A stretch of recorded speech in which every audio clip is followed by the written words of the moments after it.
Well, it's not Donald Trump who did this.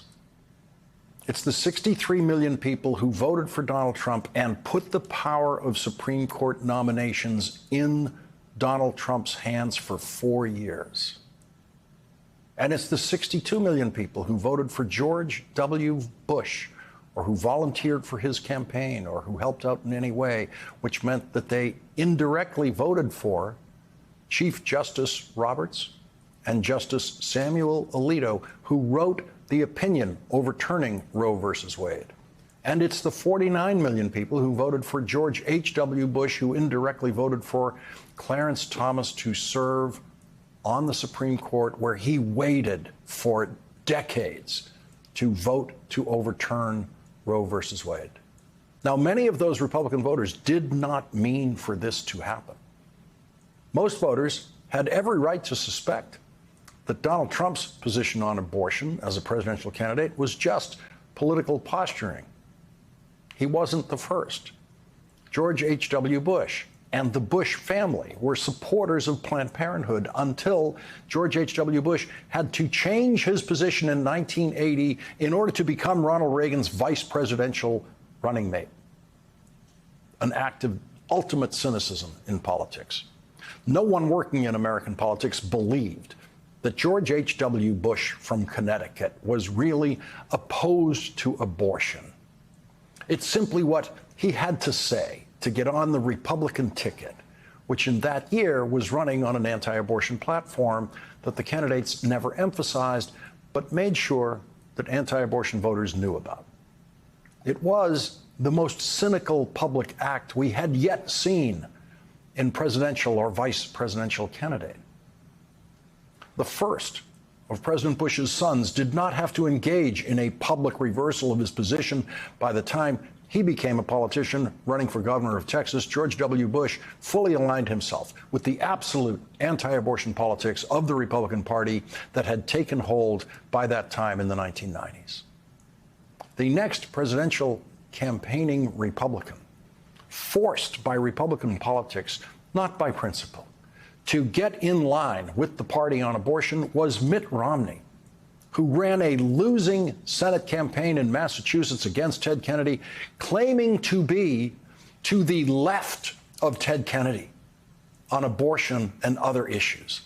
Then Mitt Romney won the governorship of Massachusetts, running with the identical position on abortion of every Democrat in Massachusetts.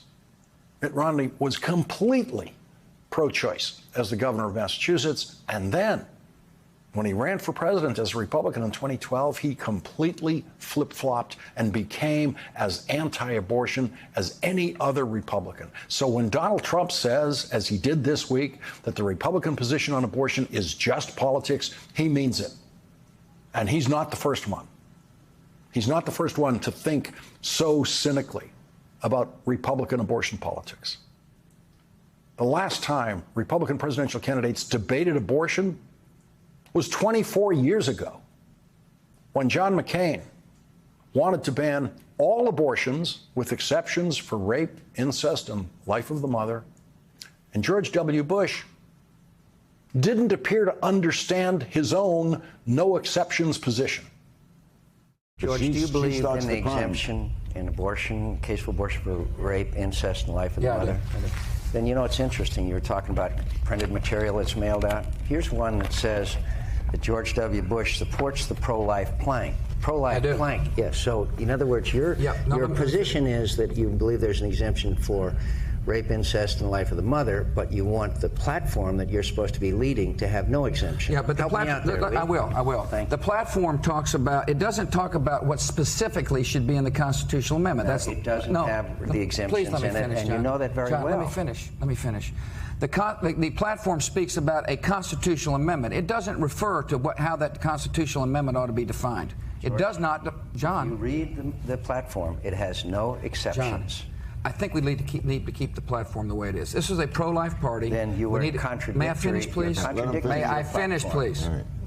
Please. We need to be a pro-life party. We need to say life is precious. And that's what our platform refers to. And that's why we need to leave it the same. George W. Bush, the man who became president, clearly did not know what he was talking about. But John McCain didn't either.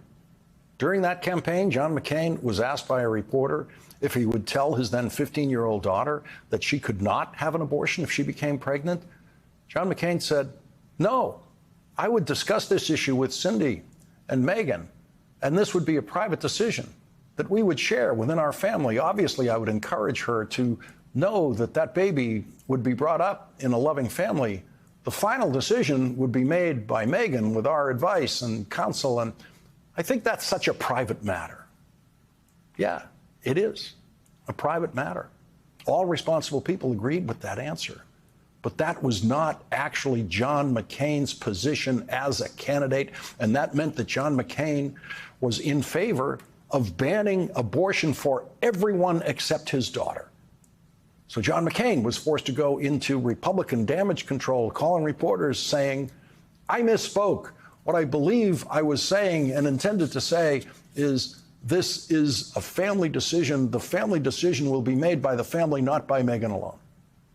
That clarified nothing, of course, except that Republican elected officials, especially presidential candidates, do not mean what they say about abortion. They never have.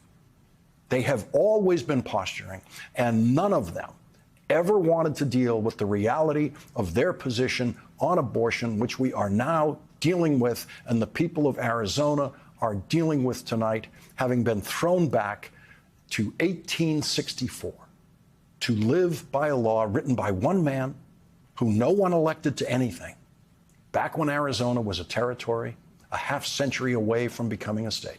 Make America great again now means make America great the way it was in 1864, when the territory of Arizona was fighting on the side of the Confederacy in the Civil War to preserve slavery in America and imposing laws on women and doctors and nurses that everyone in Arizona has to live with tonight. The Democrats in the state legislature in Arizona tried to repeal that law today, and the Republicans blocked it. And so the Republicans in Arizona actively made the decision today that the people in Arizona must live as if it were 1864 and it wasn't even a state. And so reporters can and should hound Donald Trump on the campaign trail about the 5-year prison sentences that doctors and nurses and support staff and drivers are facing in Arizona now. But you should also stand outside George W. Bush's home in Texas and demand an answer from him. Is this what he wanted when he chose Samuel Alito for the Supreme Court? Or was George W. Bush just playing the game of abortion politics, just like every Republican did before him? The game was never to win. The game was to keep the game going.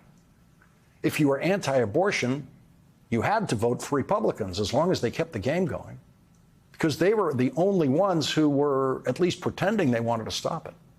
Secretly, Republican politicians didn't want abortion to stop, because then you wouldn't have to vote for them anymore to stop abortion. You wouldn't have to contribute money to their campaigns. You couldn't ask for a more powerful lesson in how much your vote matters and how long your vote matters. Your vote lives after you, long after you. Millions of people who voted for George H.W. Bush and who therefore voted for Clarence Thomas to be on the Supreme Court to overturn Roe versus Wade are now dead. Millions of those voters have been dead for decades. Their vote continues to live after them in the hands of Clarence Thomas on the United States Supreme Court. It didn't seem like a life-changing election in 1988 when Michael Dukakis was running against George H.W. Bush. I didn't know anyone who thought the country was going to take a major turn for the worse because of the outcome of that election. The stakes seemed about as low as they could get in a presidential election. But as I've said before on this program repeatedly, whenever the stakes appear low in a presidential election, you always have to remember the United States Supreme Court. And so, for the Democratic voters who just weren't excited enough about Michael Dukakis, or the Republican voters who voted for a guy who used to support Planned Parenthood. The truth is that at that time they couldn't possibly have known they were going to change life in America profoundly decades later with their vote for George H.W. Bush, or the decision simply not to vote. Same thing in 2000, when George W. Bush was running against Al Gore. The stakes did not seem high. That's why enough people voted for Ralph Nader as a third-party candidate in Florida to give the Electoral College, thanks to the Supreme Court decision, to George W. Bush. Bush, from the Connecticut Bush family, who pretended to be Texans. He couldn't be a real hardcore Texas conservative, could he? The stakes couldn't be that high. It turns out a vote for George W. Bush was a vote for Samuel Alito to take a seat on the Supreme Court and 20 years later write the opinion overturning Roe versus Wade. And so, yes, you can and should blame Donald Trump, but you should have to blame the people who voted for Donald Trump for president in 2016, and you have to blame the voters who voted for George W. Bush and the voters who voted for George H.W. Bush before that, because if Michael Dukakis had won, or if Al Gore had won, then Donald Trump could have put 3 right-wing judges on the Supreme Court, and they still wouldn't have a majority. For the voters who voted for Joe Biden 4 years ago and are no longer with us, because they were lost to COVID or cancer or other illness, their votes are going to live after them for probably another 30 years that Ketanji Brown Jackson will serve on the United States Supreme Court. Your vote will live after you. It will live in the Supreme Court. Your vote will live on in the hands of federal judges in their 40s, appointed by Joe Biden, who will serve for another 40 years. Your vote will decide what century we live in. Will we live in an age of legal and constitutional enlightenment, or will we live in 1864? Your vote is not just about the next 4 years. The importance of your vote has never been more clear. Not just as a vote to preserve democracy in this country. We already knew about that. Your vote for who chooses Supreme Court justices is nothing less than an exercise in incredible intergenerational power that will live long after you.